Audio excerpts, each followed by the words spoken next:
Out on the North Sea, the night's work is over, and in the first light of morning, BH27, the Charisma turns for home after hours at sea, gear hauled, catch sorted, decks washed down, the bow points toward Eyemouth.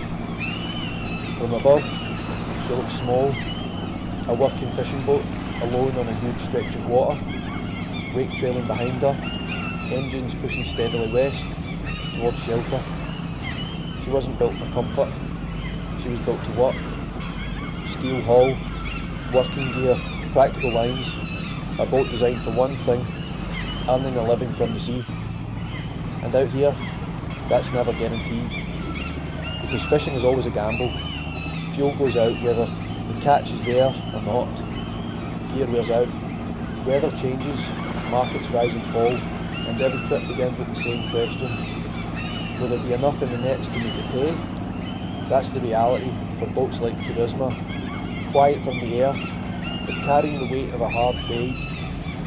Below deck, this morning's catch may include one of Scotland's most valuable shellfish, Langoustine, known to science as Nephrops norvegicus, known in kitchens as Norway lobster, and in menus around Europe as one of Scotland's premium seafood exports. Delicate, high value, and unforgiving. Because langoustine is all about condition, freshness, timing, quality. A damaged catch loses value, a delayed catch loses value, a poor market can wipe out the reward for a whole night's work. That's why boats work hard for it. Langoustine live in muddy seabeds, burrowed down in the darkness, emerging mostly at night. So crews work nights too, towing gear over grounds they know by instinct, experience, electronics and memory. Haul after haul, always asking the same question: what's in the net? Is it enough? Because fishing isn't just tradition, it's economics at sea, diesel, maintenance, crew shares, repairs, insurance, weather delays, all balanced against what comes over the rail. And langoustine, for all its value, doesn't make life easy.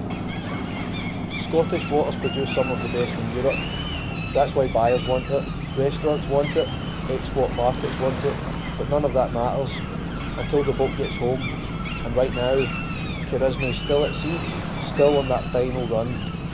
Ahead, the coastline begins to rise, the cliffs of Berwickshire catching the morning light, stone and sea, hard edges shaped by weather and time, and tucked into that coastline, Eyemouth, a fishing port with centuries behind it, a place where boats have always come and gone, in darkness, in storms, in calm mornings like this, a town built around the sea and marked by it, because this coast has never given up a living easily.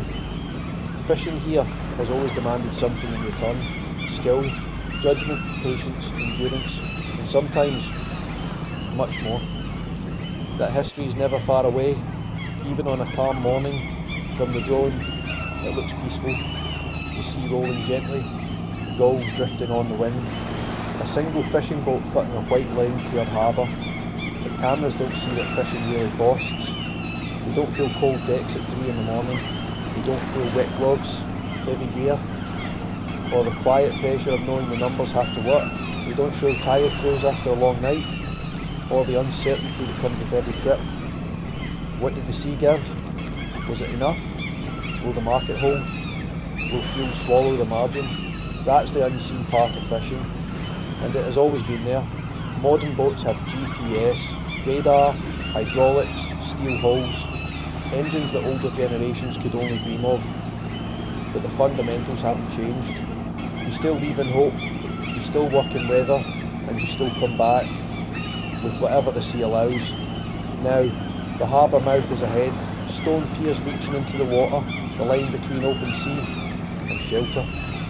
A familiar entrance for any skipper working this coast, a place seen in darkness, fog, winter swell, and mornings like this. For Charisma, it marks the end of another trip, another night worked, another catch earned, another calculation waiting to be made. But for this moment, none of that matters. Not the buyers, not the prices, not the market, just the boat, the sea behind her, and home ahead. A quiet run in morning light after another night in the North Sea. This is BH27 Charisma coming home to Eyemouth. If you enjoyed this footage, please like, comment and subscribe. It means a lot to me. It costs you now.